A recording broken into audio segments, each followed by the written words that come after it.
ஒரு குழந்தை ஸ்கூல் சேர்ந்ததும் முதல்ல சொல்லிக் கொடுக்கிறது லெட்டர்ஸ் எழுத்துக்கள். அடுத்தது நம்பர்ஸ் எண்கள். எழுத்துக்கள் பொதுவா மொழியை பொறுத்து மாறும். ஆனா இந்த எண்கள் உலகம் முழுசும் ஒரே மாதிரியான முறைதான் யூஸ் பண்ணிட்டு இருக்கோம். இந்த முறைதான் ஹிந்து அரபிக் நியூமெரல் சிஸ்டம். ஆனா பல நியூமெரல் சிஸ்டம் உருவானாலும் கடைசியா இந்த சிஸ்டம் பயன்படுத்திட்டு இருக்கோம். இந்த வீடியோல நாம் பழங்காலத்திலிருந்து இன்னைக்கு வரைக்கும் யூஸ் பண்ற நியூமெரல் சிஸ்டம்ஸ் பத்தி தெரிஞ்சுக்கலாம். நம்பர் சிஸ்டம்ஸோட ஹிஸ்டரியும் ஹிந்து அரபிக் நியூமெரல் சிஸ்டம் எப்படி யூனிவர்சல் நம்பர் சிஸ்டமா மாறிச்சுங்கிறதையும் பார்ப்போம்.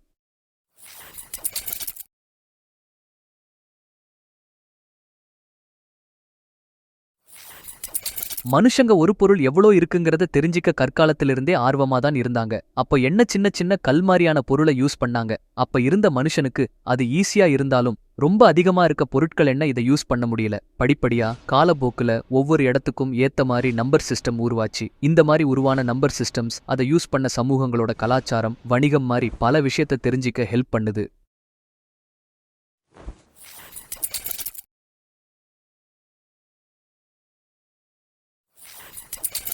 எஜிப்ஷியன் நியூமரல் சிஸ்டம்ங்கிறது 3000 BCல இருந்து ஏன்ஷியன்ட் ஈஜிப்ட்ல யூஸ் பண்ண ஒரு சிஸ்டம். அட்மினிஸ்ட்ரேஷன், மான்யூமெண்டல் இன்ஸ்கிரிப்ஷன்ஸ் எழுத பொதுவா அவங்க சித்திர எழுத்துங்கிற ஹைரோகிளிப்ஸ் யூஸ் பண்ணாங்க.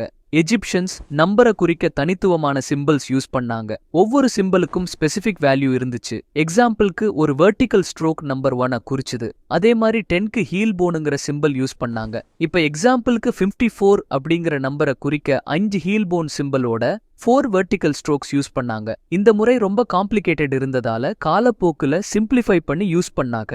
இருந்தாலும் அடிஷன், சப்ட்ராக்ஷன் மாதிரி அரித்மெட்டிக் ஆபரேஷன்ஸ் பண்றது ரொம்ப கஷ்டமா இருந்தது.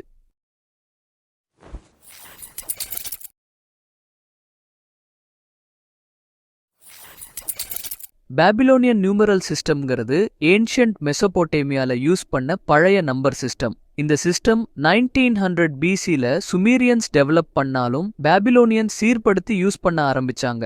இந்த நியூமரல் சிஸ்டம் நம்ம யூஸ் பண்ற பேஸ்ட் அண்ட் டெசிமல் சிஸ்டம் மாதிரி இல்லாம இது பேஸ் 60 செக்ஸாடெசிமல் சிஸ்டம் அடிப்படையா இருக்கும்.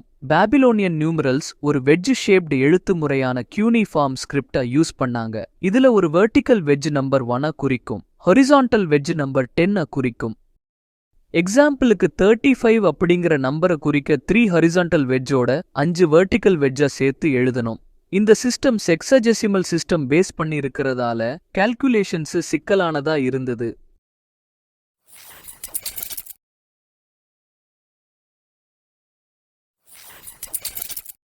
ரோமன் நியூமரல்ஸ் ஏன்ஷியன்ட் ரோம்ல உருவான ஒரு நம்பர் சிஸ்டம். காலப்போக்கில் இது யூரோப் கான்டினென்ட் முழுசா யூஸ் பண்ண ஆரம்பிச்சிட்டாங்க. பொதுவா ரோமன் நியூமரல்ஸ் லாட்டின் ஆல்பபெட்ஸா ஒரு காம்பினேஷன்ல எழுதி ஒரு நம்பரா குறிப்பிடுவாங்க. ஒரு ஸ்பெசிபிக் ஆல்பபெட்ஸுக்கு குறிப்பிட்ட ஸ்பெசிபிக் வேல்யூஸ் இருக்கும். ரோமன் நியூமரல்ஸ்ல ஜீரோங்கிற கான்செப்ட் இல்ல. ரோமன் நியூமரல்ஸ் இப்பவும் கிளாக், புக் சாப்டர்ஸ், மூவி சீக்வல்ஸ், ராஜாவோட பேர் இந்த மாதிரி பல இடத்துல யூஸ் பண்ணிட்டு தான் இருக்காங்க.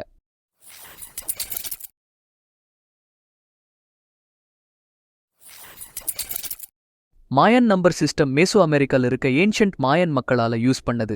இது பேஸ் 20 விஜேசிமல் அடிப்படையிலானது. இந்த நம்பர் சிஸ்டமோட பெரிய அட்வான்டேஜ் எவ்வளோ பெரிய நம்பரா இருந்தாலும் சிம்பிளா எழுதிடலாம். நம்பர்ஸை குறிக்க மாயன் வெறும் 3 சிம்பிள்ஸ் தான் யூஸ் பண்ணாங்க. டாட் எண் 1 குறிக்கும், பார் எண் 5 குறிக்கும், ஷெல் 0 குறிக்கும். இவங்க நம்பர்ஸ் வெர்டிக்கலா தான் எழுதுவாங்க.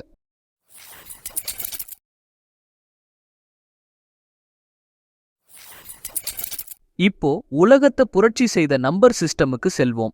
இதுதான் ஹிந்து அரபிக் நம்பர் சிஸ்டம். இந்த நம்பர் சிஸ்டம் இந்தியால 6th செஞ்சுரியில உருவானது. இந்த நம்பர் சிஸ்டம்ல 2 பெரிய கான்செப்ட்ஸ் இருக்கு. Zero and place value. பிளேஸ் வேல்யூங்கிறது ஒரு நம்பர் அது இருக்க இடத்த பொறுத்து அதுக்கு இருக்கும் வேல்யூ. எக்ஸாம்பிளுக்கு 589ல digit 5 100th பிளேஸ்லயும், digit 8 10th பிளேஸ்லயும், 9 1s பிளேஸ்லயும் இருக்கு. ஜீரோங்கிறது நத்திங், நோ குவான்டிட்டியை குறிக்கும். ஜீரோ பிளேஸ் ஹோல்டர்ல ஒரு முக்கிய பங்கு வகிக்குது. இது 103க்கும் 13க்கும் இருக்க வித்தியாசத்தை தெளிவா காட்டும். இந்தியன் மேத்தமெட்டிஷியன்ஸ் குறிப்பா ஆரியபட்டா, பிரம்மகுப்தா இந்த நியூமரல் சிஸ்டம் டெவலப் பண்ணாங்க. இந்த நியூமரல் சிஸ்டம் கணக்கிட, எழுத ஈஸியா இருந்தது. ஹிந்து நியூமரல் சிஸ்டம் மேற்கு நோக்கி பயணித்து அரப் கண்ட்ரீஸஸ் அடைஞ்சது. அல்-குவாரிஸ்மி, அல்-கிண்டி மாதிரி ஸ்காலர்ஸ் இந்திய கணித படைப்புகளை படித்து மொழிபெயர்த்தாங்க. அல்-குவாரிஸ்மியின் கிதாபட் அல் முக்தசர் ஃபி ஹிசாபில் ஜப்ரி வல் முகாபலாங்கிற புக் மூலம் அரபு மொழி பேசும் மக்களுக்கு இந்த நியூமரல் சிஸ்டம் அறிமுகமானது. இது ஆல்ஜிப்ராக்கு அடித்தளத்தை அமைத்தது.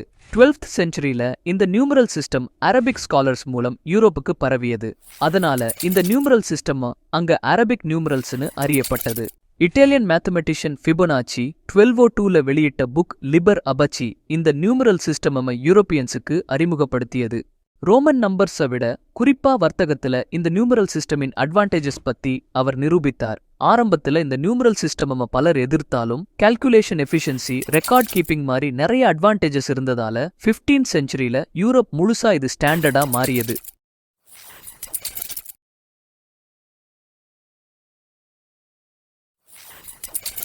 ஹிந்து அரபிக் நியூமரல் சிஸ்டம்ல இருக்க பிளேஸ் வேல்யூ 0 எல்லாம் வேற நம்பர் சிஸ்டமை விட ரொம்ப ஈஸியாக்குது. அடிஷன், சப்ட்ராக்ஷன், மல்டிப்ளிகேஷன், டிவிஷன் மாதிரி அரித்மெட்டிக் ஆபரேஷன்லாம் ரொம்ப சுலபமா இந்த சிஸ்டம்ல இருந்ததால மேத்தமேட்டிக்ஸ் நல்லா வளர்ந்தது. கால்குலேஷனுக்கு ஈஸியா இருக்கிறதால வணிகம், வர்த்தகம் எல்லாம் ரொம்ப வேகமா நடந்தது. இது மட்டுமில்லாம் ஃபினான்ஷியல் டிரான்சாக்ஷன்ஸ், கான்ட்ராக்ட்ஸ், அக்கவுண்டிங் எல்லாம் உலகம் முழுசும் ஸ்டாண்டர்டைஸ் ஆச்சு. ட்ரேடிங் மட்டும் இல்லாம Hindu Arabic numeral system scientific அட்வான்ஸ்மெண்ட்ஸுக்கும் ஹெல்ப் பண்ணுச்சு. துல்லியமா இருக்கிறதால அஸ்ட்ரானமி, பிசிக்ஸ், என்ஜினியரிங் மாதிரி பல துறைகள் நல்லா வளர ஆரம்பிச்சது. பல சயின்டிபிக் ரெவல்யூஷன்ஸ், டிஸ்கவரிஸ், இனோவேஷன்ஸ்லாம் இந்த நியூமரல் சிஸ்டம் இல்லாம சாத்தியமே இல்லை. டிஜிட்டல் யுகத்துல கம்ப்யூட்டர் ஆபரேஷனுக்கு அடிப்படையான பேஸ் 2 பைனரி நியூமரல் சிஸ்டம் உருவாக ஹிந்து அரபிக் சிஸ்டம் உதவியது. ஹைரோகிளிஃப், கியூனிஃபார்ம்ல இருந்து இன்னைக்கு நம்ம கேஜெட்ஸ்ல இருக்க நம்பர்ஸ் வர நியூமரல் சிஸ்டம் மனித நாகரிகத்தின் அடித்தளமா இருக்கு. ஹிந்து அரபிக் நியூமரல் சிஸ்டமோட பயணம் இந்தியால தொடங்கி உலகம் முழுசா பரவி இருக்கு. வீடியோவை பார்த்ததுக்கு நன்றி. மேலும் இன்னும் இந்த மாதிரி ஃபேசினேட்டிங் எக்ஸ்ப்ளோரேஷன்ஸ் பத்தி நிறைய தெரிஞ்சிக்க சப்ஸ்கிரைப் பண்ணுங்க. இந்த வீடியோ பிடிச்சிருந்தா லைக் பண்ணுங்க. ஏதாவது கருத்து இருந்தா காமெண்ட்ஸ் செக்ஷன்ல சொல்லுங்க.